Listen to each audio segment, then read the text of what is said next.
¿Qué tal, amigos? Muy bienvenidos un día más a Con Ánimo de Lucro. Ya saben, este espacio de información y análisis económico de confianza, este oasis para la economía entendida desde el lado correcto de la historia. Aquí vamos a defender siempre, pese a quien le pese, la libertad, la prosperidad, la propiedad privada y el respeto a la búsqueda de la felicidad. Y lo vamos a hacer en clave económica, también en estos días navideños en los que estamos haciendo un pequeño repaso con distintos invitados en clave más de entrevista en profundidad de cómo ha sido el año 2025, los grandes escándalos económicos que hemos vivido, más escándalos económicos y políticos. Menuda Navidad nos está dando este gobierno.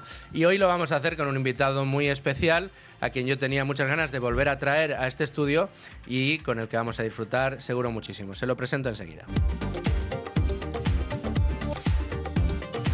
¿Y quién es ese invitado especial? Él es Ciudadano Alternativo, o Javier Cabello para los amigos. Javi, ¿cómo estás? ¿Qué tal, Luis Fer? Encantado de estar aquí de nuevo. Oye, te tengo que agradecer que por segunda vez hayas querido desplazarte, venir aquí, y más en estas fechas. Por cierto, feliz Navidad. ¿Qué tal te fue la Nochebuena? Feliz Navidad, pues como me gusta, mi rodeo de familia, con amigos y todo muy bien. Hubo en la mesa de la cena de Nochebuena bombazo informativo, hubo noticia de estas que empiezan el cuñado, el otro a pelearse. Oye, no, porque la típica noticia, porque tú, oye, polémico eres. Otra cosa, claro, no sé. Desde luego. ¿Sabes qué pasa? No sé si eres polémico solo con las cámaras y tus invitados, o en la mesa de Nochebuena con la familia y dices, me voy a callar. Yo siempre lo quiero tener. Siempre he sido una mosca cojonera, Luis Fer. De hecho, al final, la creación de mis redes y todo esto es por dejar de darle el coñazo solamente a mi familia y amigos y empezar a dárselo al público en general. Muy bien. Pero bueno, ¿sabes qué pasa? Que ya creo que en las discusiones familiares, salvo que sean familias con más sectarias o qué, ya no puede haber mucha más discusión que estar todos en común de lo que está pasando. Es un escandalazo en general. Entonces creo que estamos todos alineados. La historia es ya olvidarse un poco del tema, al menos en estas fechas, aunque sea un ratito en la cena, porque si no... Pues sí, tener las fiestas en paz, que se dice. Bueno, pues nada, ya solamente nos resta prácticamente en unas horas la Nochevieja, el Año Nuevo. Nos veremos ya el año que viene, muy probablemente, Javi. Pero tenemos mucha tela que cortar. Vaya 2025 hemos tenido en lo político, en lo económico. Vaya Navidades nos están dando, vaya previa de Navidades nos han dado. Hemos tenido semanas, Javi, tú que tienes un podcast, te habrá pasado lo que a mí. Oye, que hay veces que tienes que grabar un contenido y dices, joder, no sé si me va a quedar viejo esta tarde. Sí. Yo le pedía como regalo de Navidad al PSOE que delinquiera más despacio, que el ritmo frenético que tienen a la hora de cometer escandalazos pues fuera un poquito más lento, porque efectivamente un contenido que se grababa a las 12 de la mañana es que a las 6 de la tarde podías estar totalmente desactualizado. Es algo sorprendente y triste, porque yo siempre he pensado que funciona muy bien eso de que la saturación de escándalos acaba provocando la indiferencia ante los mismos, y están jugando esa esa es su estrategia. Están jugando ese juego de, oye, vamos a saturar y saturar y saturar hasta que no podamos, hasta que todo pase desapercibido, o simplemente se fijen en detalles, sobre todo morbosos, etcétera, cuando la corrupción es sistémica, y el escandalazo que pueda haber a nivel económico se tape por cualquier caso de corrupción de los que hay todos los días. Estos últimos meses has llevado a tu canal a personajes importantes de la política española, concretamente las dos que he visto. Has tenido, si no recuerdo, Juan Bravo lo has tenido, sí, y has tenido también a Alfonso Serrano. Correcto. Juan Bravo estuvo también aquí en este estudio, Alfonso Serrano todavía no, pero vamos, lo intentaremos también. ¿No tienes la sensación, y más después, o qué sensación tienes después de hablar con ellos en tu canal? Por cierto, dos entrevistas que les sugiero a todos ustedes que no se pierdan. Primero vean entero este programa, el que no esté suscrito al canal que se suscriba, y luego busquen Ciudadano Alternativo, el canal de Javi Cabello, que si no están suscritos, por favor suscríbanse, aunque estoy seguro de que todos los que nos oyen y nos ven ya lo están, y vean esas dos entrevistas, que merece mucho la pena, porque Javi, además, como bien dices, mosca cojonera y no se calla absolutamente nada. Pero yo creo que tienes tú la misma sensación que tengo yo, y si no, corrígeme si me equivoco, de que la situación es insostenible y no pasa nada, y en parte no pasa nada porque el partido que está digamos, obligado a hacer que pasen cosas, es decir, el principal partido de la oposición, no termina de cerrar una estrategia, no termina de dar el paso de empezar con el machacón Felipe váyase o váyase señor González, que entonó en su día José María Aznar, y que parece que ahora el señor Feijóo no se atreve al Sánchez váyase, que es lo que todos estamos deseando escuchar, ¿no? El arrancar esa estrategia de esto es insostenible, no tiene socios de gobierno, no puede gobernar, no puede aprobar leyes, no puede aprobar presupuestos. Además tiene a su familia procesada, a su partido procesado, a las instituciones que usted ha querido colonizar procesadas a través de la condena del fiscal general del Estado. O sea, la huida hacia adelante es imposible. En cualquier otro país, nuestros vecinos de Portugal, porque había sospechas de que un secretario de Estado tenía un caso de corrupción, sospechas, ni siquiera había una condena. Dimitió un gobierno entero. Imagínate aquí, ¿no? Hay muchas cosas. Hablando con Juan Bravo Baena, que yo personalmente creo que puede ser, si no ministro, una de las personas fuertes de un futuro gobierno del Partido Popular, yo le intentaba transmitir el tema del foco y el saber quién es el enemigo. ¿Qué pasa aquí?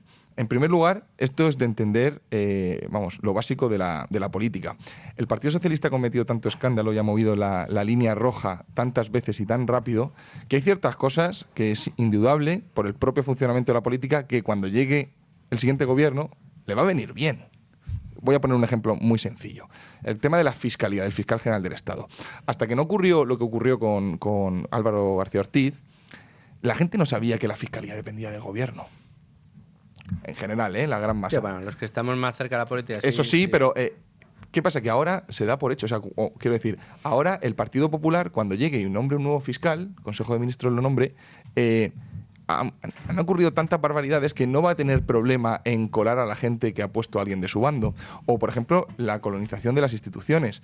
El problema no es que haya gente indeseable, digamos, o poco preparada o partidista, como lo quieras llamar en las instituciones. El problema es que pueda un político colocar a sus amigos ahí. ¿Qué va a pasar? Que cuando Sánchez se vaya y empiecen a cambiar los altos cargos de todas las administraciones públicas, pues probablemente el Partido Popular ponga los suyos, que pueden ser mejores, no digo que no, pero está claro que van a poner a gente afín a ellos. Y ese es el problema que no entienden. Dicho esto, yo sigo creyendo, ojalá me equivoque, Luis Fer, ojalá me equivoque, pero yo sigo creyendo que la estrategia de Feijóo es pactar una abstención con un PSOE sin Sánchez. Es que, lo veo muy claro. O sea, a Feijóo le dices, oye, ¿con quién prefieres formar gobierno en petit comité? ¿Con Abascal de vicepresidente o gobernar en solitario cuando el PSOE se cargue a Sánchez, ponga a un García Paje de la vida o alguien de ese estilo y que pacte una abstención? Y lo que saquen, lo saquen pactando con el PSOE en algunas cosas y con Vox otras. Van a preferir eso. Entonces, claro, la verdad que dicho así, o sea, todo el mundo tenemos en la cabeza que según dicen las encuestas y si finalmente se produce unas elecciones antes de lo que algunos creemos que va a suceder, pues todos tenemos en la cabeza que el pacto natural es de Partido Popular y Vox, aunque la verdad que en estas últimas semanas y de cara a cuando empezaba la campaña en Extremadura, pues la verdad que hemos oído, parecía que el principal enemigo de Vox era el PP y del PP Vox. O sea, ha sido sobre todo, insisto, en el marco de esas elecciones en Extremadura. Pero ese escenario que pintas no es descabellado del todo porque efectivamente puede ser una situación que al Partido Popular le pueda venir mejor. Pero es verdad que yo he hecho en falta, por parte de la oposición, también de Vox, un poco el mensaje de María San Gil. El otro día, cuando en un acto le pusieron entre Pepa Millán y Cayetana Álvarez de Toledo, según dijo ella misma, dijo, toda España, que no es sanchista, está esperando a que os pongáis de acuerdo. Hacedlo por el bien de toda España. Tenéis programas relativamente similares, algunos puntos en los que podríais incluso, en los que no estéis de acuerdo, y podríais llegar a algún tipo de acuerdo cediendo un poquito como se ha hecho toda la vida. Vosotros, como se ha hecho toda la vida. Y estaríais dentro del mismo espectro ideológico y estaríais, además, favoreciendo a todos vuestros... O sea, probablemente muy pocos de vuestros cafeteros estarían disgustados con ese pacto y votarían con la nariz tapada. pero os votarían. Entonces, oye, hagámoslo y hagamos posible un verdadero cambio de gobierno en España. Bueno, pues lo que estamos viendo es que nana y de la China, que no hay manera. Pero es que hablaba antes del Partido Popular, de lo cómodo que se sentiría en esa situación. Pero es que por parte de Vox también. Es decir, si he dicho que Feijóo estaría contento con esa abstención del PSOE y quitarse a Vox de en medio y gobernar en solitario, yo creo que el sueño húmedo que pueda tener Santiago Abascal y Vox es que el PP hiciera eso. Que el PP hiciera eso. Porque te aseguro que si el PP hace eso, si el PP vuelve a pepear, Vox saca mayoría absoluta en el año 2031. Hombre, sí, eso sería así. Entonces, por dos razones. Uno, porque demostrará que el Partido Popular es el PSOE azul y tendrán relato para rato, pero es que además a Vox, como estrategia política, porque aquí, insisto, hay que pensar en los intereses de los partidos políticos y de los políticos que van por encima, generalmente, de los intereses de la ciudadanía. ¿A Vox de verdad le compensa entrar en un gobierno en minoritario con el Partido Popular? ¿Cuándo ha salido bien eso? Recordemos casos como Podemos, en el gobierno sanchista. 2 años Podemos pasó a ser la nada absoluta, pero recordemos también a Ciudadanos en Andalucía, con Juanma Moreno. Oye, Juanma Moreno, dentro de la que cabe, claro, venían de 40 años de socialismo, no es difícil hacerlo mejor. Andalucía progresó, hicieron algunas cosas bien. Ciudadanos formó parte de ese proyecto. ¿Qué pasó en cuanto hubieron las siguientes elecciones? Ciudadanos desapareció. Entonces, Vox corre ese riesgo, que sí, que coges, entra Abascal de vicepresidente, meten a 2 o 3 ministros en ministerios relativamente mediocres, te iba a decir, quizá les permiten... Podemos decir menores, sí. Sí, pero porque en teoría doy por hecho que van a reestructurar los 22 ministerios que tenemos, ¿no? Pero si le dan ministerios menores... Oye, ya estaría bien que quitaran por lo menos alguno que otro sí que sobra. ¿Y qué? O sea, o Vox sabe generar un relato muy bueno y ponerse las medallas que puedan conseguir, o les va a pasar lo mismo. Entonces, Vox no quiere tampoco entrar en un gobierno en coalición con el Partido Popular porque es muy difícil, porque al final quien gobierna, quien es el presidente va a ser Feijóo. Y las medallas se las va a poner el presidente del gobierno y los ministerios importantes, que no va a acceder Vox, a no ser que estuviéramos hablando de que Vox consigue las elecciones del año 2027, porque descarto totalmente el adelanto electoral, 110 diputados. Cosa que no veo 100 diputados. Estará en los 70, 75, supongo, más o menos. Entonces, claro, ante ese panorama digo, joder, es que es muy complicado que se llegue a un acuerdo realmente importante, porque ni uno ni otro lo tienen en su plan. Ya veremos porque ahí es donde está Sánchez, ¿eh? Ese es el plan que juega Sánchez. Polarizar al máximo y ensalzar a Vox, está claro.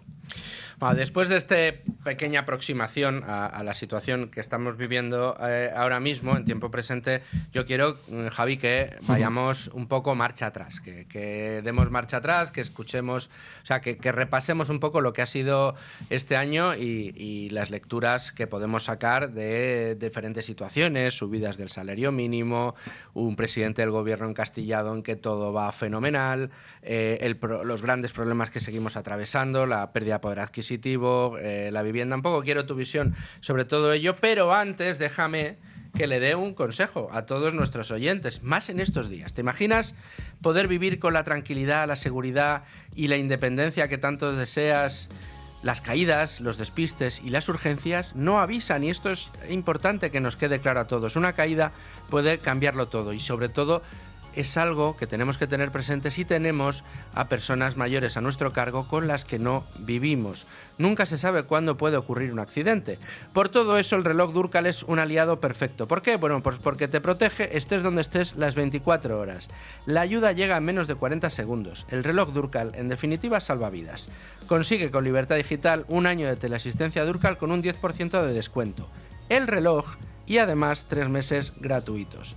Llama al 910-888-852, 910-888-852 o a través de la web durcal.com usando el código Libertad Digital, todo en mayúscula y con 2 Ds. Libertad Digital, el código que te permite acceder a esta fantástica oferta para obtener el reloj Durcal que, como decimos, salva vidas. Bueno, pues un año 2025 en el que pues vamos a repasarlo completamente desde el principio hasta el final con ayuda de Javi Cabello del Ciudadano Alternativo, que a su vez en su canal ha ido desgranando todo lo que hemos ido viviendo a lo largo de este año. Un año que empezaba con un presidente del gobierno absolutamente triunfalista, encantado de haberse conocido y alabando las virtudes económicas de un país como es España, donde sí, efectivamente, la macro ha acompañado con un Producto Interior Bruto que la señora Calviño enseñó a calcular al INE, según hemos sabido en las memorias, y no estoy hablando irónicamente. Javi sabe perfectamente que en sus memorias la señora Calviño dijo: el INE lleva toda la vida calculando el PIB mal. Hasta que no venga yo y les explique cómo hacerlo bien, esto no sube en 35.000 millones, que es lo que ha subido el Producto Interior Bruto por los cambios metodológicos que ha ido interviniendo. No, nunca lo hace para que salga peor en la foto, siempre para que salga mejor. 35.000 millones de euros más de Producto Interior Bruto, sobre todo provocado por una llegada masiva a inmigrantes que ha ido, pues digamos, accediendo a los puestos de trabajo que los españoles no han querido o no han querido cubrir o no han podido cubrir, y, por otro lado, con un gasto público absolutamente expansivo. Traducción: que sí, que la economía española puede crecer al 2,5%, al 3%, pero que no está llegando al bolsillo de los ciudadanos. Y esa, Javi, puede ser uno de los principales problemas que hemos tenido en España y que tenemos hoy en día, ¿no? El empobrecimiento sistemático de toda la población en España, además de una manera plana. Podríamos decir que es quizá una de las mayores crisis económicas que hemos sufrido, porque el empobrecimiento ha entrado directamente a todas las escalas. El más rico... Pocos más ricos se han seguido haciendo ricos, sino que han tenido que empobrecerse, y la capa poblacional mayoritaria que se acerca, la mayoría, a salarios de subsistencia en muchos casos, y en otros, bueno, pues el dato que conocíamos hace unas semanas, creo que era de Eurostat, no recuerdo quién era la casa de análisis que lo daba, que el 44,5% de la población activa en España está en riesgos de pobreza o exclusión social, la tasa AROPE, o sea, terrible. Sí, sí, sí. Antes de comentarte esta noticia, recordar, ahora que decías lo del tema del INE, que es que hace un par de años obligaron a cortar la cabeza a Rodríguez Po, Sí. Presidente del INE, para poner a una amiga. Sí, Quiero decir, para Elena Manzanera Díaz se llama. Quiero decir que todo va en el mismo camino, ¿no? El tema del maquillaje de los datos. De hecho, una de las cosas que está reventando este gobierno es el hecho de la credibilidad en cualquier cosa que dice a nivel económico, por supuesto. Efectivamente, a nivel macro parece que las cosas van bien, pero tú esto explícaselo a quien vaya a comprar. Tú explícaselo a quien llene el depósito del coche. Hemos normalizado cosas que son auténticas barbaridades. Es decir, el precio de la gasolina, bueno, salvo que te vayas al low cost de las afueras de las ciudades, está ya a 1,55, 1,56 y de ahí no baja. Quiero decir, y cosas que hemos naturalizado. En fin, el empobrecimiento... Sí, recordemos, hace unos años y no tantos, la gasolina estaba por debajo del euro o en el entorno del euro. Correcto. Está un 50% más. Y no ha pasado nada. Claro, ¿qué pasó? Que llegamos a 2,35 por ahí, con los famosos 20 céntimos esos que subvencionaba el gobierno. A todo el mundo. A todo el mundo, independientemente de si fueras a repostar con un Hammer o con un Lamborghini que con un Seat Ibiza del 92. Quiero decir, es que son medidas que te vuelves totalmente loco, pero al final, efectivamente, el empobrecimiento generalizado, el empobrecimiento ha llegado a todas las capas de la sociedad, salvo a una. Por un lado, toda esta casta política, pero bueno, son 4 gatos, pero sobre todo, ellos tienen muy claro que para ellos es fundamental entender que el único segmento de la población, y esto que quede claro que no es un ataque, que se ha visto beneficiado en estos últimos 15 años, y cuando digo beneficiado es que ha visto su poder adquisitivo aumentar, es el de el colectivo de mayores de 70. ¿Por qué? Porque a pesar de que todo el país empobrecía, el sistema de pensiones ha seguido indexado a la inflación. Es decir, aunque la inflación este año creo que fue un 2,75 por ahí, o un 2,5 más o menos, la anterior un 8. Y se han subido las pensiones acorde al IPC, a pesar de que el empobrecimiento de los que contribuyen y pagan esas pensiones estuviera desplomándose. ¿Qué pasa? Que al final los políticos nos ven como colectivos de votos y el colectivo pensionista pues es el mayor. Este año lo van a volver a hacer. No sé en qué dato quedará finalmente la subida del IPC. Normalmente se hace con la inflación de noviembre, ¿no? que la conoceremos en breve. Y bueno, tienen claro que ese es el camino a seguir, que al final lo que hace, insisto, es empobrecer. ¿Qué hubiera pasado si no hubiéramos metido inmigrantes a punta pala aquí? Pues probablemente el flujo de caja estaría más roto todavía. La crisis económica que se viene creo que va a ser muy importante porque es estructural. Es estructural, o sea, es decir, es muy difícil conseguir que la gente cobre más en un periodo muy corto de tiempo. Y el problema aquí es que los salarios son patéticos. Y no son patéticos, insisto, porque el empresario quiera pagar mal. Yo no quiero pagar mal a mis trabajadores porque quiero que estén contentos, sobre todo, especialmente los que son buenos, para que no se vayan con otros. El problema es que no se puede.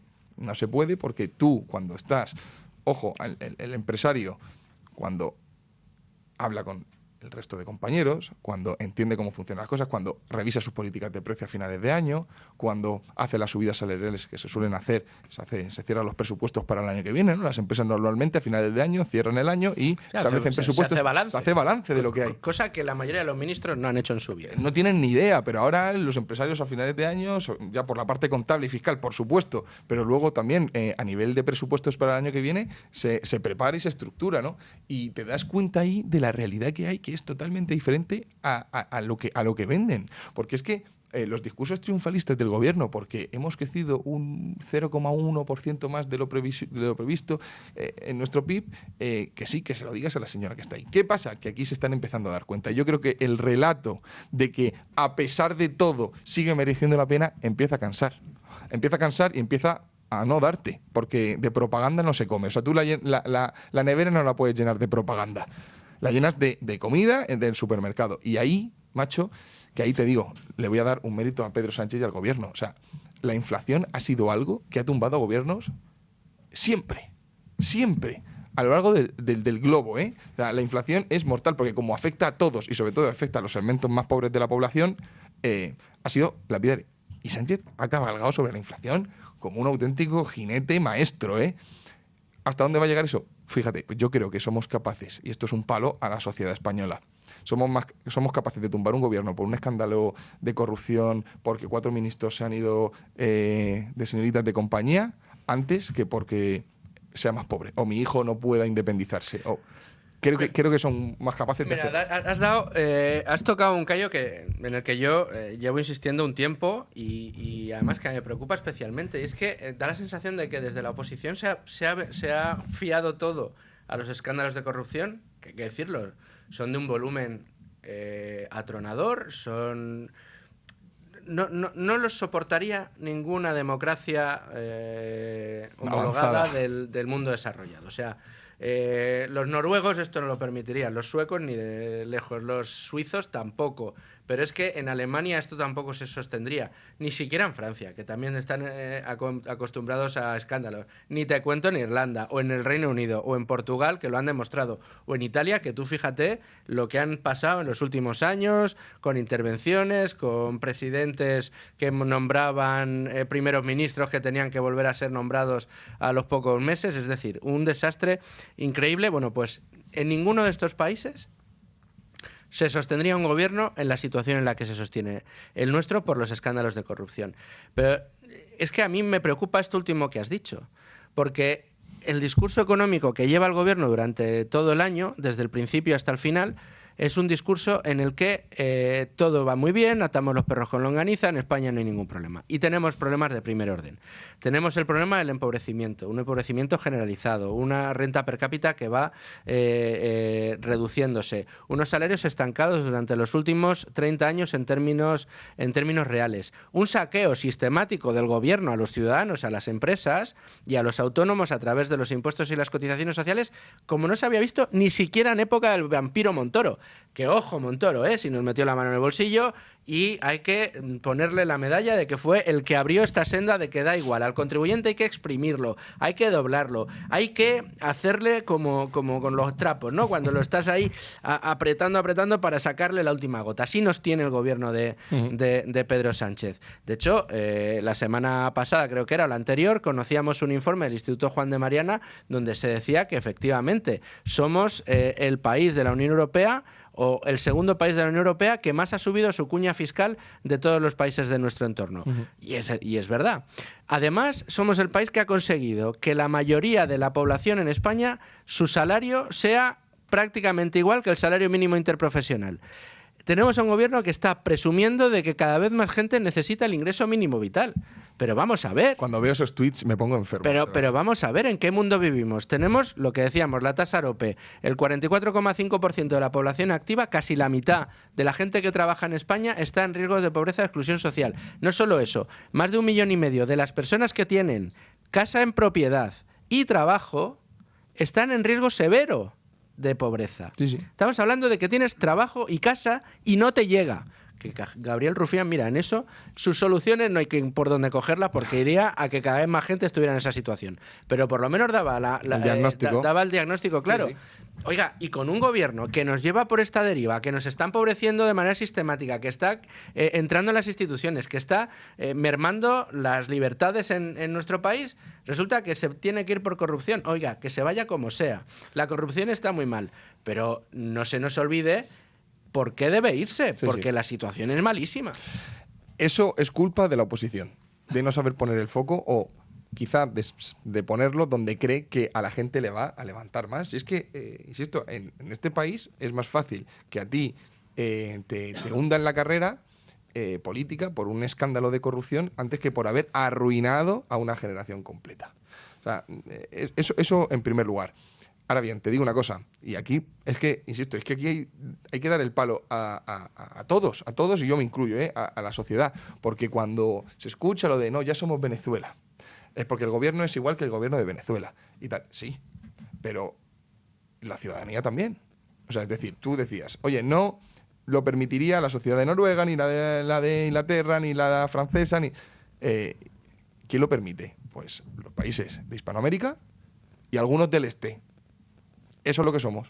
O sea, a nivel político, o sea, el político es el representante del ciudadano. Es decir, la política es el reflejo de la ciudadanía. No nos olvidemos. Y aquí lo estamos permitiendo todo. Dicho esto, a nivel económico, cuando tú te das cuenta de que cosas que afectan al sector más pobre de la ciudadanía, que es no solamente el tema de la inflación, sino, por ejemplo, el tema de la vivienda. Yo ya dije hace tiempo que Sánchez podría caer, claro, ignorante de mí, ¿no? Podría caer antes por el tema de la vivienda en Madrid que por cualquier otro tipo de escándalo. Porque eso le afecta sobre todo al hijo del obrero, ¿no? Que es del currito que normalmente asocian al votante del PSOE, cosa que ya está dejando de suceder, gracias a Dios, por pura evidencia, ¿no? Ni eso ha podido ocurrir. Y además es que todas las decisiones, o sea, claro, tú analizas quién está enfrente del Ministerio de Trabajo, incluso del Ministerio de Economía, que aquí no se está hablando mucho de la figura de Carlos Cuerpo, que claro, Carlos Cuerpo, a mi modo de ver, yo no quiero defender a nadie de los que está dentro de este gobierno porque lo validan, pero Carlos Cuerpo al menos ha intentado, no sé de qué manera, salirse de la escena pública, del escándalo. De hecho, Carlos Cuerpo, ministro de Economía, en un país como España, estando como están las cosas, no aparece. Nadie habla de él. No sé si habéis visto ya medios tradicionales, no digo que consumáis el contenido que se puede hacer en canales como el mío, sino ¿cuándo se habla de Carlos Cuerpo?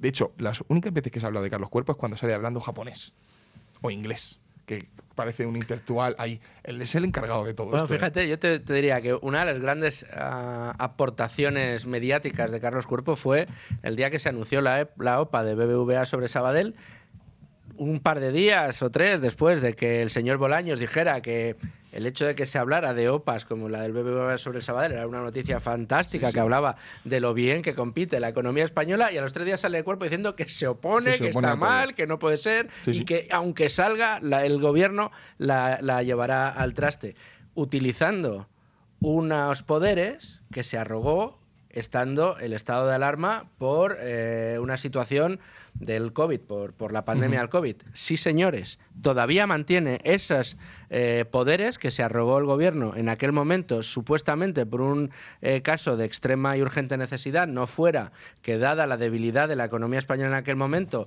vinieran muchas empresas extranjeras a comprarse las empresas españolas que estaban cotizando muy por debajo de su valor real. Bueno, pues hoy todavía lo mantiene. Bueno, pues el señor Carlos Cuerpo, una de sus grandes actuaciones fue salir a decir que esto de que aquí elijan los accionistas, los legítimos propietarios de las empresas, que no, que aquí va a estar el gobierno para decir lo que hay que hacer. Y luego la siguiente, también con la OPA del BBVA sobre el Sabadell, fue defender la consulta pública, sí. Que fue un bochorno.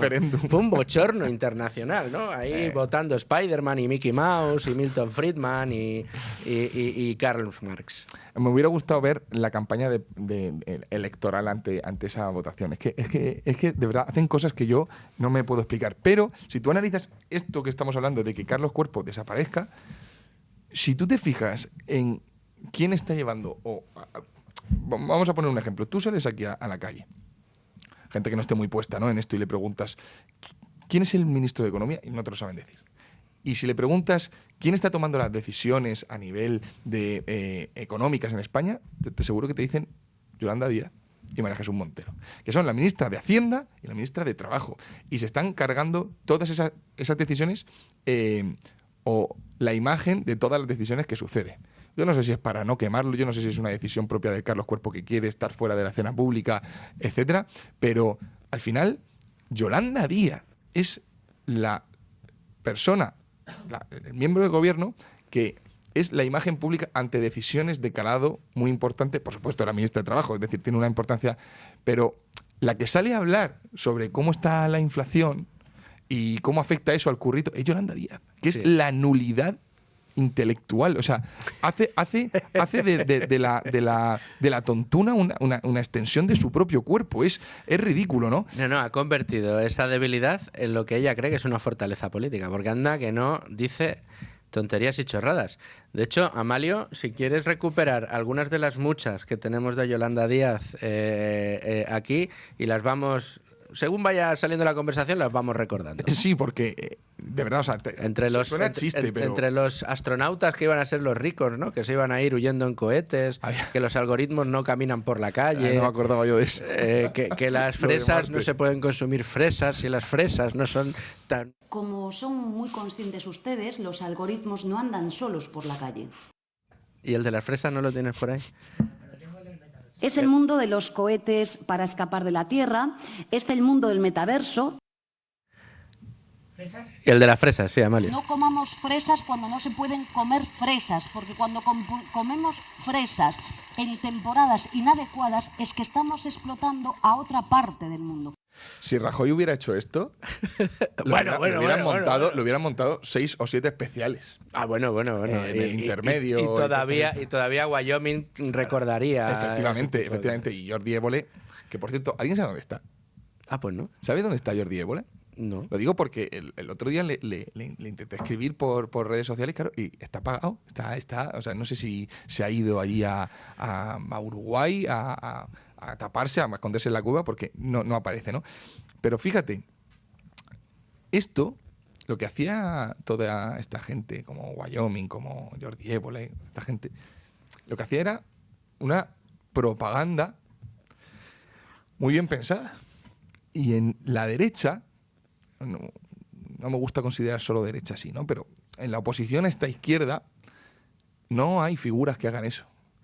Y me sorprende porque los que lo hacen no tienen nada que ver. O sea, quiero decir, quien comenta estas cosas podemos ser tú y yo, pero no tenemos nada, ningún tipo de relación. La derecha no ha sabido utilizar esa propaganda nunca. Y por eso son tan paquetes, joder, haciendo oposición y pensando que no...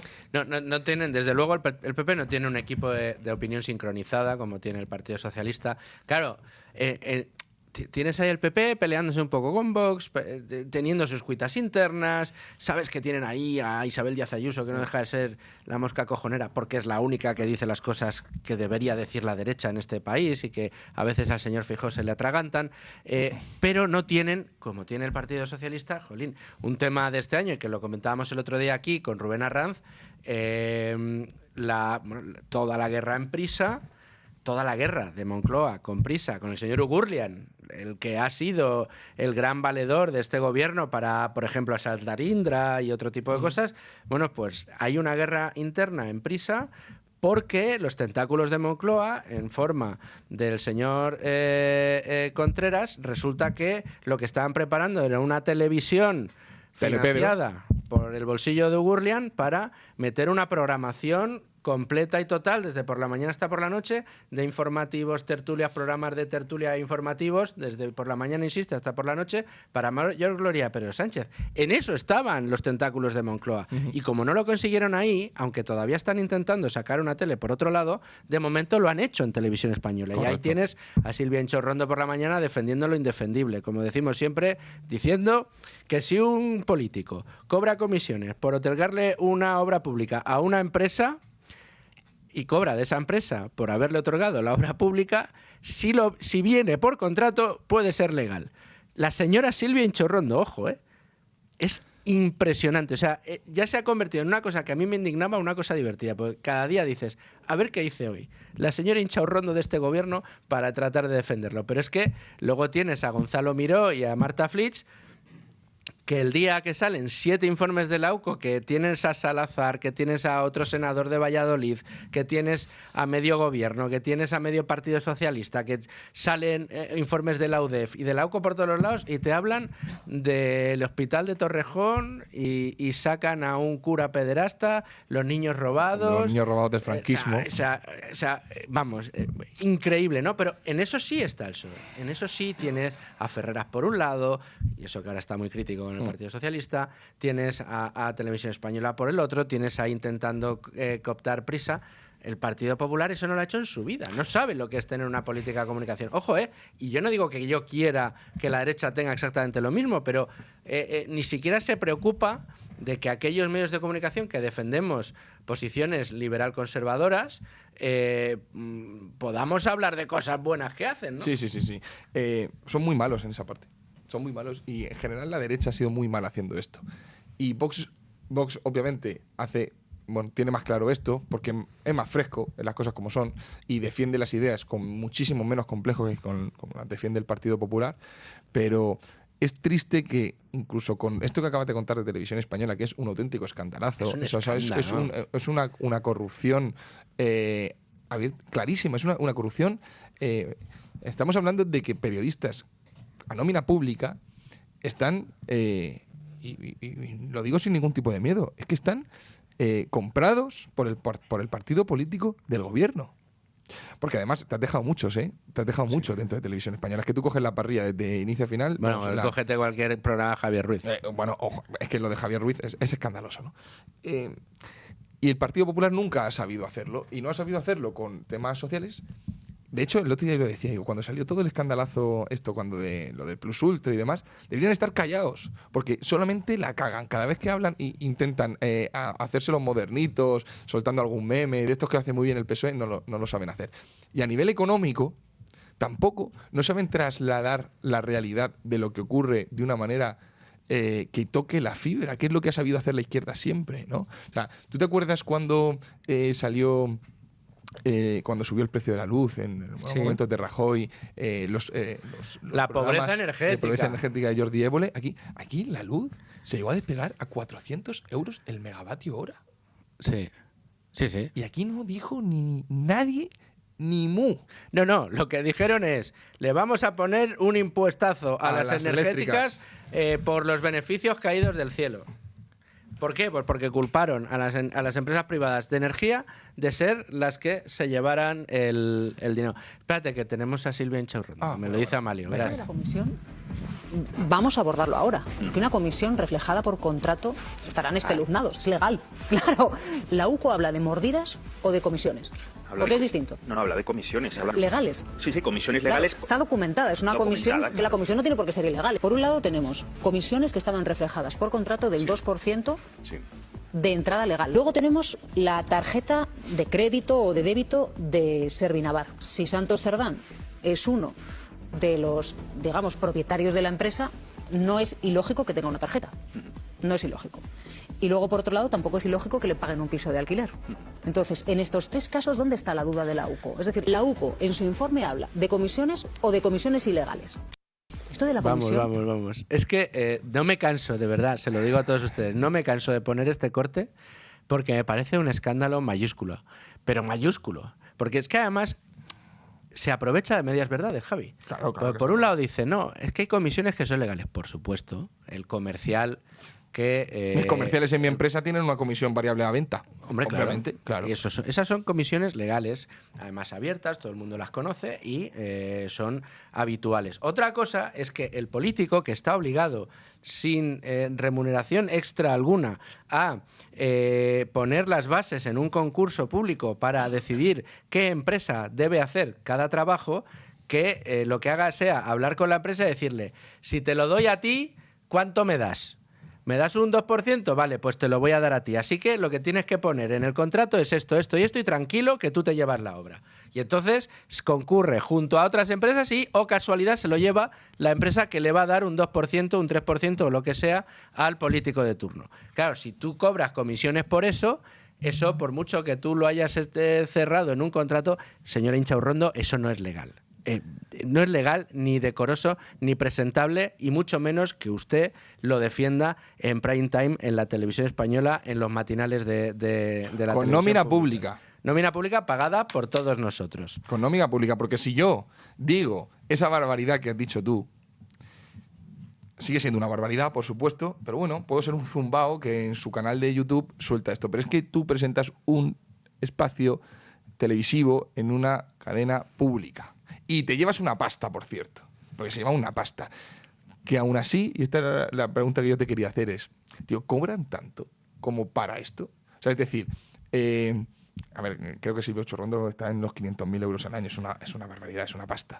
Pero ¿es tanto como para venderse de esa manera? Pues yo siempre lo he pensado, ¿no?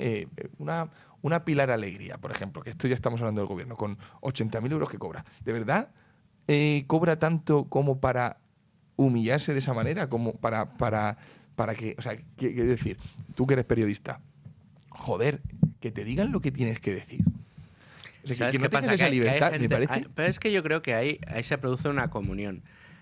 Y es la de saberse, y esto es una opinión personal, y chico, yo no he hablado nunca con Silvia Inchaurrondo, yo no sé qué le pasa a esa compañera periodista por la cabeza, pero yo tengo la sensación, y así es, digamos, lo que me he ido convenciendo a lo largo del tiempo de los compañeros que escriben, o sea, los compañeros que son, digamos, que están en este tipo de medios, que así como, digamos, desde este lado, lo que siempre intentamos es preservar la independencia, que no haya nadie que nos diga lo que tenemos que decir, que cada vez que esto ha sucedido, que alguien ha intentado decirnos lo que teníamos que decir, les ha salido el tiro por la culata porque hemos hecho todo lo contrario, que tratamos de descubrir la verdad, no decimos que somos objetivos, sino que somos independientes, porque evidentemente tenemos nuestro sesgo. Este programa se llama Con ánimo de lucro. Aquí defendemos, y lo decimos todos los programas, la libertad, la propiedad privada, el respeto a la búsqueda de la felicidad, y eso es lo que hacemos en todos y cada uno de nuestros programas. Con honestidad, sin falsear un dato, sin falsear un argumento, sin falsear absolutamente nada. Aquí no defendemos lo indefendible. Pero desde la izquierda, mi sensación a lo largo de los años, Javi, es que muchos compañeros periodistas que comulgan, digamos, con la estrategia del PSOE, consideran que buena parte de su obligación como periodistas es cubrir la parte de propagandista. Es decir, mi objetivo es decir la verdad.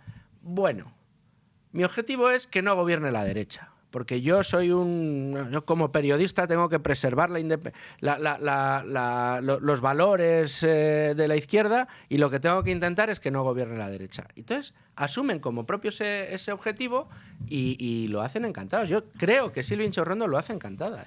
Y te lo compraría hasta este punto. Es decir, te puedo comprar ese objetivo de decir, oye, vamos a intentar suavizar, tapar ciertas cosas que puedan suceder para que con las personas con las que yo comulgo siga para adelante y triunfen y sigan en el poder.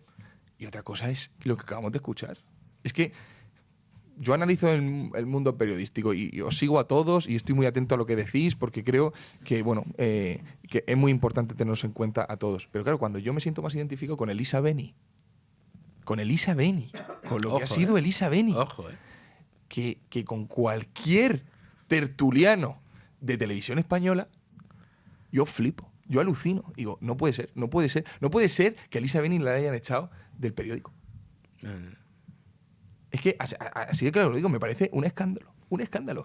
Y me hace cuestionarme ciertas cosas, ¿no? Porque yo creo que corrupción moral es, sin ningún tipo de duda. Y la verdad, va a haber un buen termómetro. A mí me preguntan muchas veces si va a haber elecciones anticipadas. Yo estoy seguro de que no, ¿vale? Seguro de que no, a no ser que hubiera una moción de censura o lo que sea, que tampoco creo que suceda. Pero cuando veáis a todos estos periodistas de primera línea empezar a apuñalar, ahí es cuando el termómetro, ya verás, porque cuando vean al cadáver maloliente, esta gente ya verás cómo empieza a cambiar el discurso. Luego te quiero preguntar por qué opinas de ese viraje que ha hecho Sánchez en redes sociales y ahora nos recomienda playlists de música y nos dice cuáles son sus recomendaciones para el fin de semana. Está temblando Arconada. Digo, como empiece con el cine ya me van a dejar de oír. Compañero Arconada, no te preocupes, a ti te van a seguir y al compañero Sergio Pérez más que a Pedro Sánchez. Pero sí es verdad que... A ver, yo quería tratarlo. Lo que pasa es que lo vamos a hacer, yo creo, después de... En unos minutos nos vamos a tener que ir a escuchar el boletín informativo de la 1, pero volviendo un poco por rematar lo de Silvia Enchourrondo y aprovechando que tú, aparte de tener tu canal y tener un éxito abrumador, cosa por la que te felicito, también tienes tu empresa, de la que eres socio. ¿Tú tienes tarjeta de empresa, por cierto? Yo tengo tarjeta de empresa. Sí. ¿Y te puedes ir al Corte Inglés a gastarte todo lo que te dé la gana con tu tarjeta de empresa para ti? Si hago eso, para empezar, mis socios me dirían, ¿qué coño está pasando? Pero Anchón Alonso creo que no llamaba. No, Anchón Alonso tenía otras preocupaciones en ese momento. ¿Sabes qué pasa? Que volvemos a lo mismo. No tienen ni puñetera idea de cómo funciona una empresa. No tienen ni idea. Ni idea. O sea, yo solamente conozco empresarios que pueden hacer eso, que uno, son administradores únicos y luego reservan unas partidas dentro de los presupuestos para los gastos que le sale de los cojones al CEO de la empresa, con perdón a la palabra. Pero eso no es lo habitual. Y fijar en las comisiones... No, y luego justifica todos esos gastos a Claro, Hacienda. a Hacienda. Es que estás pagando... Pero aquí ya entramos en que mucha gente no entenderá cómo funciona, que no es lo mismo el capital social de la empresa con la que tú, todo lo que facturas a un cliente, a los clientes, puedas gastarlo de una manera u otra. No, eso va por partidas, tienes presupuestos, tienes que cumplirlos. Y más si hay socios, en fin, es mucho más complejo. ¿Qué pasa? Que yo me imagino la redacción por la mañana con la escaleta de cosas que tienen que comentar de una manera u otra, porque unas las ocultan y otras las tienen que sacar por narices, ¿no? Y esa reunión que tienen que tener por la mañana es que tiene que ser. Me encantaría verla ahí a través de un agujerito. Decir, vamos a ver, ¿qué podemos decir? Sí, puede ser algo así. Oye, ¿cómo defendemos esto? Yo creo que las cosas son mucho más sencillas que o sea, aquí no es que les pasen... No, o sea, el mérito de Silvia, y por eso es tan útil para el PSOE, para el gobierno, es que ya están tan entrenados que no les hace falta lo que pasaba antes, ¿no? En tertulias de televisión, que el jefe de prensa del partido, no sé qué, les pasaba lo que tenían que decir por WhatsApp, que sigue ocurriendo, ¿no? De hecho, cuando vean tertulias políticas y tal, fíjense muchas veces en los móviles de la gente para que vean cómo están ahí refrescando. No están mirando Twitter, sino le están pasando información. No, esta gente ha conseguido ya que no haga falta. Directamente. Yo sé lo que tengo que decir, yo sé cómo lo tengo que decir y yo sé lo que va a colar y lo que no va a colar. ¿Qué pasa? Que al final es ridículo. Y al final las redes sociales, y ahí es donde sí que creo que los estamos ganando por goleada. O sea, siempre lo digo, y es curioso, el influencer promedio político que no comulga con el gobierno, el promedio, una persona que no sea muy conocida tampoco y tal, le da 40.000 patadas en cuanto a números, views, etcétera, al más gordo de los de la izquierda. Y es porque es indefendible lo que hay. Y te digo, hay ciertos perfiles, y aquí tengo que reconocerlo, de izquierda, como puede ser, no sé si lo conocéis, en Twitter un chaval que se llama Nuj, que hace análisis políticos de la izquierda, que si eres medianamente decente, por lo menos tienes que denunciar los escándalos que están ocurriendo. Ya no a nivel corrupción, sino las evidencias económicas de un país que está cuesta abajo y sin frenos, y que levantarlo va a ser muy, muy complicado. Y te digo una cosa, el gobierno que entre, cuando entre, tiene que hacer todo a lo bestia durante los primeros 100 días. para que la culpa se la pueda echar al gobierno anterior. Y esto que quede como consejo y recordatorio a un Feijóo o a quien sea. Cuando llegues en los primeros 100 días, arrásalo todo. Arrásalo todo. A lo que hizo, como lo hizo Milei, hazlo así, porque si lo haces con un año, año y medio y con la mirada hacia abajo, la gradualidad. La culpa va a ser tuya. Bueno, pues hay que darse consejo para el señor Alberto Núñez Feijóo. Sabemos que nos escucha, presidente del Partido Popular. Tome nota de lo que le dice Javi Cabello. Nosotros nos vamos al boletín de la una, servicios informativos, y regresamos con ánimo de lucro y con Javi Cabello. Y con estas sintonías navideñas, con estos campanilleos y estas melodías tan reconocibles en estas fechas, continuamos Con ánimo de lucro, que no falte nunca el ánimo de lucro, y con un invitado maravilloso con el que llevamos charlando una hora y espero que lo sigamos haciendo hasta el final del programa.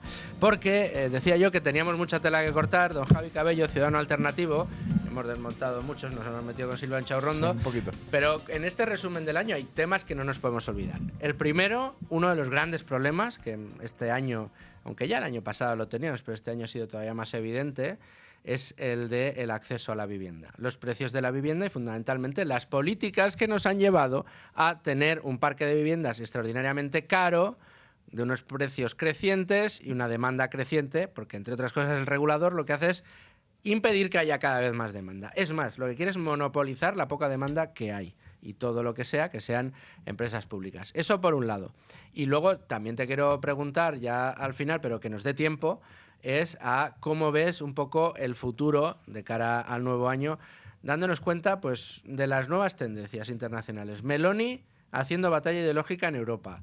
Kast, cerramos 2025 con la victoria de Kast en Chile, lo cual pues no deja de ser una muy buena noticia, sobre todo para el continente americano, porque si empezamos de alguna manera 2025, era precisamente celebrando el primer año de gobierno de Javier Milei en Argentina, dando la batalla ideológica, dando la batalla política y consiguiendo sacar de la pobreza cada vez a más argentinos y demostrando que las políticas liberales funcionan, ¿no? Que yo creo que también es buena parte del éxito que explica el éxito de José Antonio Kast en Chile.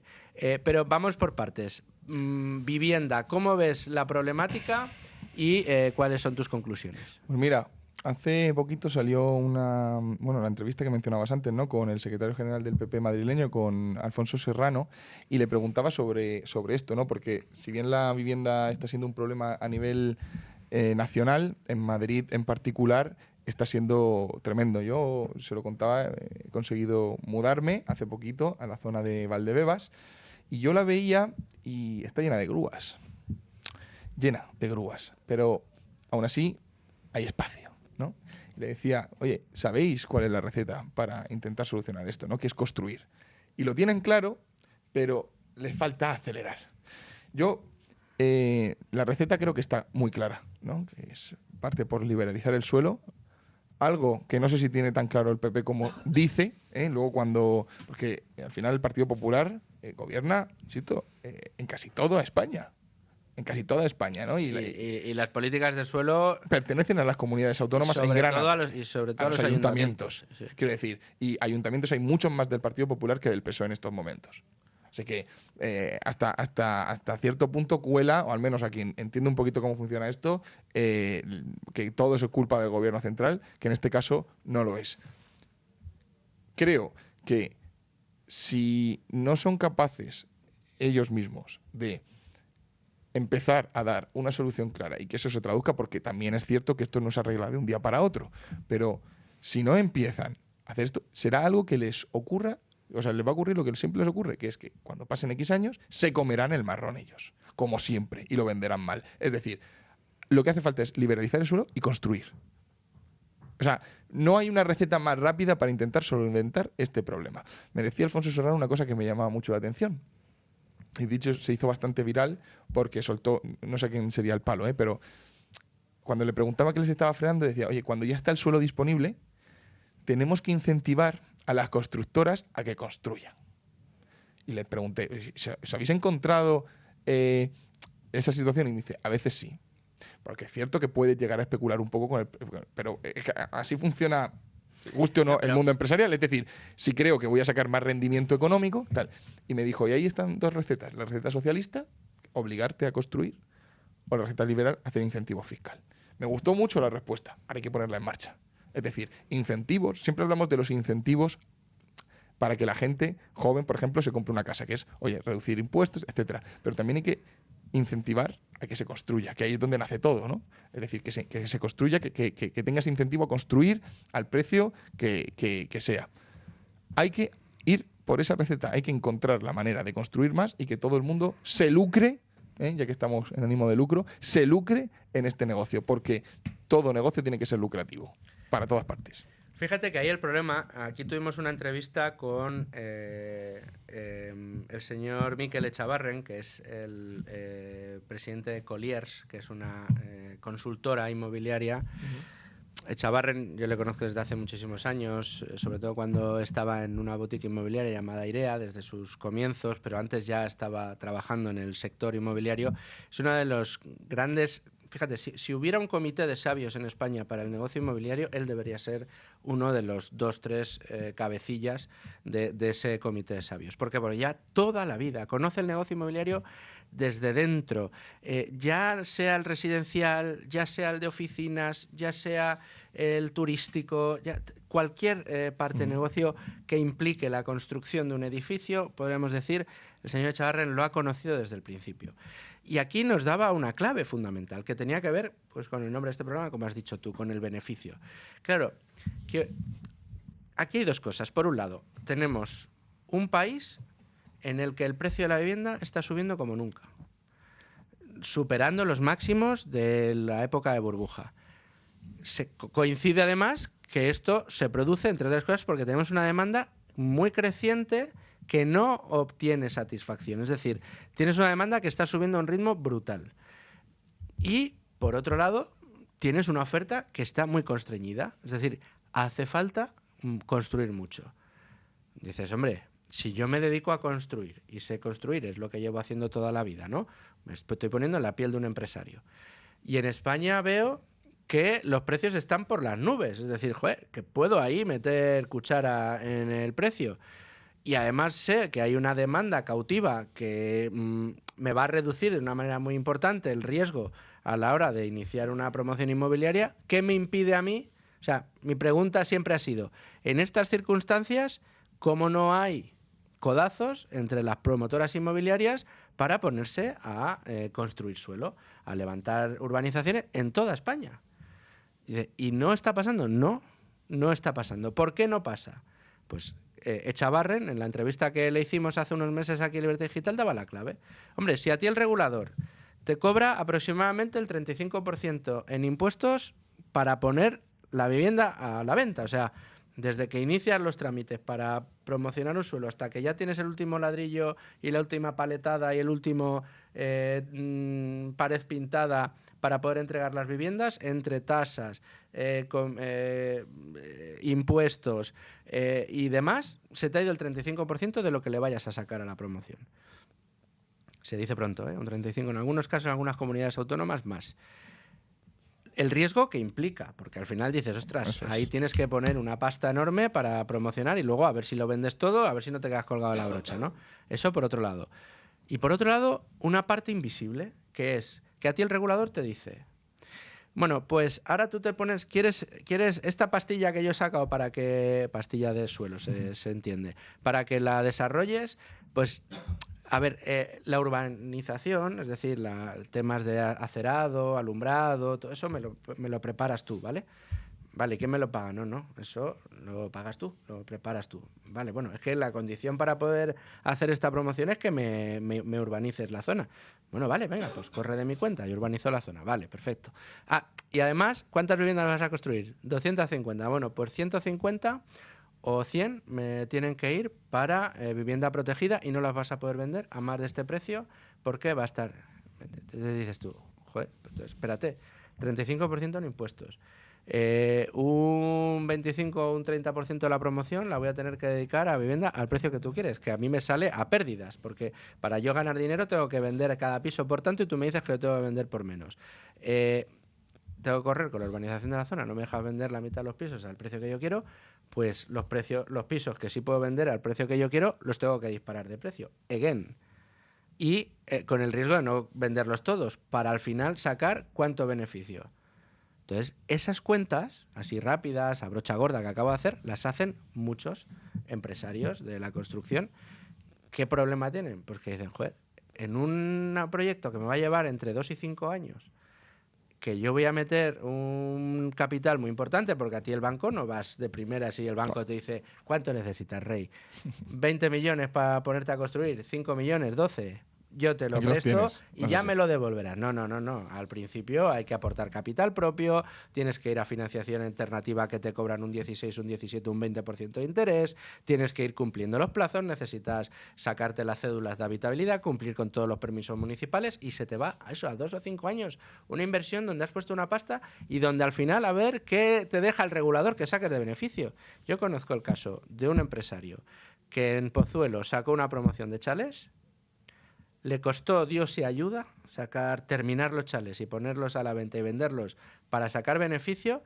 Después de impuestos, en 3 años sacó menos de lo que cobra un empresario, un director de una empresa cualquiera.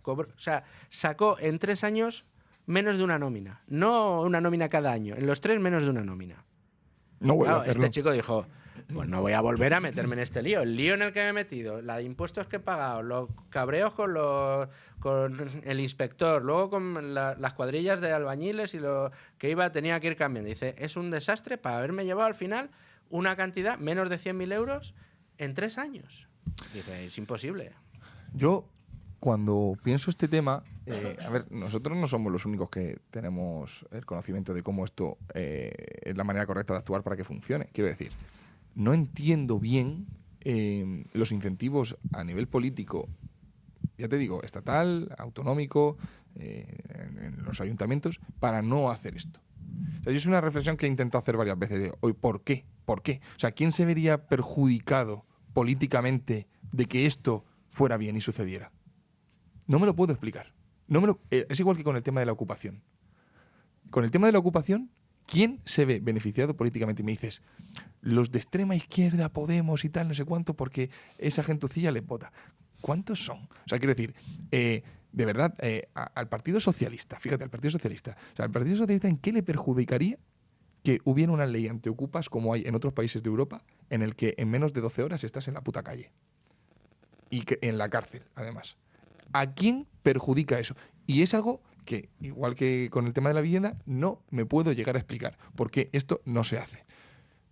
Porque es de cana. O sea, es desgana política el no solventar los problemas que... O sea, es lo que tú hablabas de la asociación. Tú, o sea, a lo mejor soy un idealista, ¿no? Pero si yo fuera el Ayuntamiento de Madrid y tuviera este problema y quiero de verdad solucionarlo, efectivamente me tendría que reunir con ciertos colectivos, como se sacan las cosas, que en política muchas veces funciona así. Dice, oye, me reúno con esto, saco ideas y en función de eso hago política. Más luego la propia línea que tenga el partido.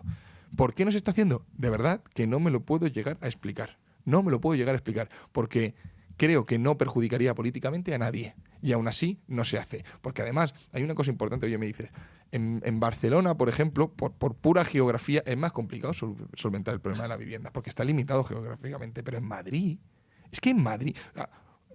Cuando vuelen a Madrid y haga un buen día y sea por el día y no haya nubes y aterricen en Barajas y vean lo que hay. O sea, Madrid está construido, que no sé qué porcentaje tiene que ser de toda la Comunidad de Madrid. Obviamente no tiene que construirse en mitad de la sierra, pero es que la zona en la que yo vivo, insisto, Valdebebas, que está al lado del aeropuerto, tú lo ves, toda la zona de San Chinarro, por ahí toda la zona de las Tablas, y hay espacio para construir, y Madrid está medianamente hay espacio bien. Hacia el norte, hacia el sur, hacia el este y hacia el oeste. Hacia hay todos espacios lados, por todas. hacia todos lados. Y encima está decentemente comunicada con el centro de Madrid. O sea, en Valdebebas, y pongo un sitio por donde yo vivo y lo que veo. Tienes el cercanías en mitad de Valdebebas, a la entrada de Valdebebas y demás. Y luego la carretera, tú estás en el centro de Madrid en 10 minutos, ¿no? Si coges coche. No me lo termino de explicar, pero la receta es la que es. Y tú coges cómo se han hecho las políticas en otras ciudades españolas o en otros países europeos y te das cuenta de lo que funciona y de lo que no funciona. Y las recetas que se están utilizando a nivel... o sea, la ley de vivienda que saca el gobierno, que se dio en el pecho, tanto de... Es la primera ley de vivienda que se ha sacado... O sea, la ley de vivienda tú la analizabas y lo único que hacía la ley de vivienda era prohibir. Sí. O sea, prohibía cosas. La ley prohibía cosas bajo estas circunstancias en estos sitios. Prohibía esto en estos sitios. Ahora, no sé si lo has leído, pero ahora van a sacar un fondo para indemnizar a ciertas personas que se le ocupe la casa. Y dices tú, pero vamos a ver. No es más fácil echar a la ocupa. Pero vamos a ver. Nos sale a todos más barato. Pero claro, yo la he leído y bueno, por encima, ¿no? Pero tenías que reunir ciertas cosas, claro. Tenías que tener menos de 30 y pico, estar en una situación de vulnerabilidad, etcétera. ¿Quién cojones se compra una cosa en esas circunstancias? ¿Quién accede a una vivienda siendo menor de 35 con pues el sueldo, no sé qué será, tres salarios mínimos, 2 salarios mínimos, es decir, 30.000 euros, menos de 30.000 euros al año? ¿Quién así se consigue una casa? O sea, ¿a quién se va a ver beneficiado por ese fondo? Propaganda, pura y dura. Propaganda pura y dura. Y además complejísima. ¿Qué pasa? Que eso se creará en la secretaría que haga eso, se fichará a cierta gente que gestione todas esas historias, dependerá... No me lo explico. No, pero que además es matar moscas a cañonazo. Pero dice, no, si el problema que tenemos es el de las personas vulnerables a las que le ocupan la casa, démosle una paguita a la persona vulnerable. Pero vamos a ver, que es tan fácil como que se respeten los derechos de propiedad. Yo soy propietario de esta vivienda, si me la ocupan o me la inquiocupan, en 24 horas están fuera. ¿Qué digo en 24? En 12 horas tienen que estar fuera. ¿Qué digo en 12? Si puede ser en 2 fuera de mi casa. Es mi casa. No es una casa de la que el gobierno puede disponer a su antojo en el caso de que a esa persona se la inquiocupen. Y si la inquiocupan, le vamos a dar una paga al propietario para resarcirle. Que no, hombre, que no. Que eso es lo último que habría que hacer. Pero bueno, es la línea que están siguiendo los políticos. Y por cierto, el peor argumento que se puede dar contra eso es el que utiliza buena parte de la izquierda de decir, ¿pero cuántos casos hay? Dice, es que hay X casos que representan el 0,002. ¿Cuántas mujeres violan en España al año? ¿30, 40, 50? ¿Eso que representa sobre el total de las mujeres en España? El 0,000. Si yo dijera que da igual, sería un disparate, ¿no? Estaría diciendo una barbaridad. Te estarían linchando ahora. Linchando. O sea, aunque sea una. Es que aunque sea una, o sea, no lo puedes permitir. Y la persona que lo ha hecho tiene que pagar con todo el peso de la ley. Pues con la vivienda, con la propiedad, pasa exactamente igual. ¿No puedes comparar una cosa con la otra? Sí puedo compararlo, porque además lo de la ocupación es mucho más fácil de solucionar. Mucho más fácil de solucionar. Y mucho más fácil de controlar. Que luego dicen que no quieren hacerle el negocio a las empresas de seguridad, que no le quieren hacer que estos temas de empresas de seguridad que están metiendo miedo. Joder, ¿quieres cargarte buena parte de su negocio? Garantiza la propiedad privada. Ya verás como ya verás como no tienen tanto volumen de negocio porque la gente lo está haciendo para tener la seguridad que no le da el Estado. Hombre, por supuesto. Pero nos estamos quedando sin tiempo y yo no quiero que acabemos este programa navideño, con sintonías navideñas que nos trae Amalio, con mensajes navideños de Silvia Inchaurrondo. No quiero que lo terminemos sin tratar de poner un poco de esperanza en todo este real que hemos ido comentando. Entonces, yo te decía, arrancamos 2025 con el año triunfante el primer año de gobierno de Javier Milei. Y terminábamos 2025 con la llegada de Cast al poder, con Meloni en Italia haciendo pues batalla ideológica, ¿no? Me encantó ese mensaje que grabó del tema del pesebre. Y mira que yo, esto de que se quiera hacer política con todo, también me da un poco por ahí, pero hacía batalla ideológica y eso lo llevamos demandando mucho desde el espectro liberal conservador. Da la sensación de que ya empiezan a cambiar las cosas, ¿no? Parece que el discurso, este resurgir que ha tenido la izquierda populista, más comunista, más socialista, empieza a agotarse, empieza a ver que se resquebrajan las costuras, ¿no?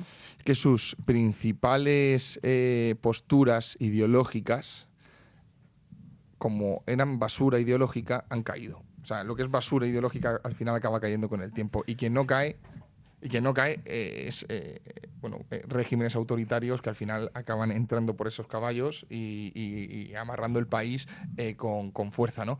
Lo hemos visto en Argentina, lo hemos visto en Estados Unidos también con la llegada de Trump, por supuesto con Meloni, ahora con Kant en Chile.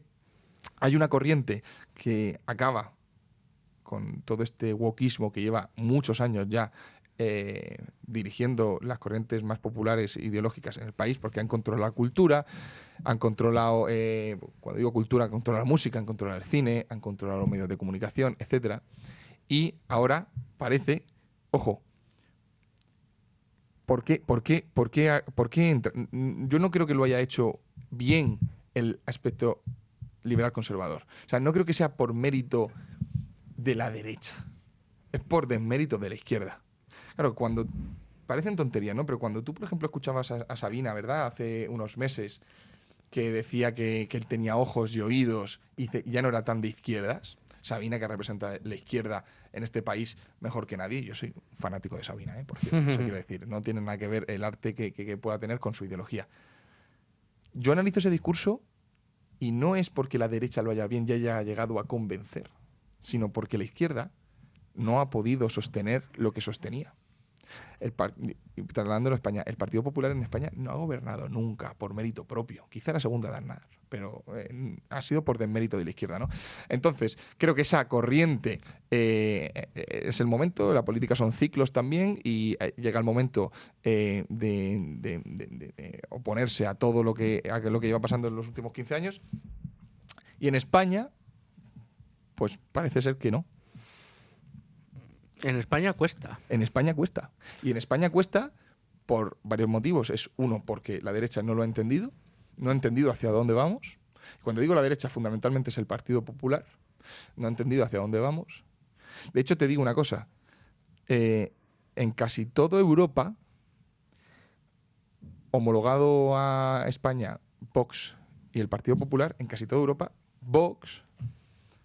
Si siguiéramos esa estela, Vox debería estar en el 35-40% de estimación de voto. Y aquí sigue en el 20%, ¿no? Por ahí aproximadamente.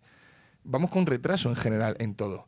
Y bueno, aquí podríamos estar hablando de por qué, ¿no? Pero sobre todo a lo mejor deberíamos macerarnos en la pobreza durante todavía unos añitos más para que la gente acabara pues como en Argentina, ¿no? Pero lo que pasa es que el proceso de argentinización que hemos sufrido, y aunque haya quien nos llame exagerados, pues a ver, el gobierno metido en todas las instituciones, presumir de que la Fiscalía es tuya, de que el INE es tuyo, de que el Banco de España es tuyo, o sea, es que de que Televisión Española es tuya, o sea, al final se han metido en todas las instituciones, que es lo que hicieron los peronistas. Han empobrecido de facto a toda la población, como hicieron los peronistas. Cada vez hay más parte de la población que vive en los umbrales de la pobreza, que no puede, que tiene que elegir entre comer carne o pagar el recibo de la luz. Si es que estamos en esa situación. Lo que no tenemos es más tiempo, Javi. No tengo más tiempo. No, pero pues, una última conclusión sí te la dejo. La última conclusión es, no nos olvidemos también de que España es un país que tiene un sector poblacional muy mayor. Entre 10 y 15 millones de personas tienen en este país más de 60 años y eso también explica muchas cosas y ellos tienen que ser parte del cambio que va a haber en este país. Bueno, pues ese mensaje, porque desde luego los más jóvenes como tú, los menos jóvenes como yo, nuestro granito de arena y la batalla ideológica por lo menos ahí la tendrán siempre. Y aquí yo te agradezco mucho que hayas venido de nuevo aquí a este programa a tener este repasito del año, verdad que no te he sacado ni un poquito de champán ni unos polvorones, pero bueno, me lo perdonarás porque otro día el año que viene volveremos. Te invitaré a comer. Muchas gracias, Javier. Muchas gracias a ti, Luis. Un abrazo a todos. Lo hemos disfrazado.